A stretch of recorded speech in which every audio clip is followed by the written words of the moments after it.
And towards our top development this morning, Defence Minister Rajnath Singh, who is on a two-day visit to Gujarat, is now visiting Bhuj Air Force Station in Kutch.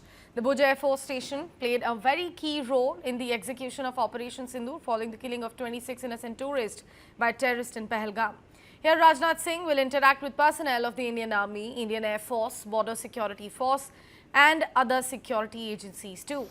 Lieutenant General Dheeraj Seth, General Officer Commanding in Chief, Southern Command, will brief Defence Minister on the exemplary role being played by the Indian Army and BSF operating under the Bhuj-based Independent Infantry Brigade.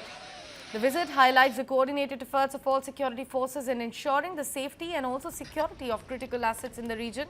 Indian Army air defence units deployed near Bhuj and Nalia have successfully neutralized multiple hostile Pakistani drones in the recent days, effectively foiling attempts to target vital military installations too.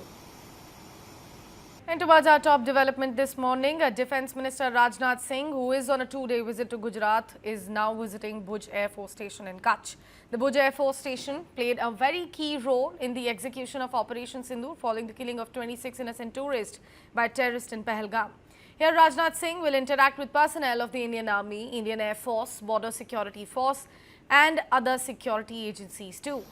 Lieutenant General Dheeraj Seth, General Officer Commanding in Chief, Southern Command, will brief Defence Minister on the exemplary role being played by the Indian Army and BSF operating under the Bhuj-based Independent Infantry Brigade.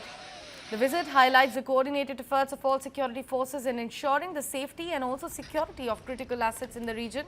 Indian Army air defence units deployed near Bhuj and Nalia have successfully neutralized multiple hostile Pakistani drones in the recent days, effectively foiling attempts to target vital military installations too.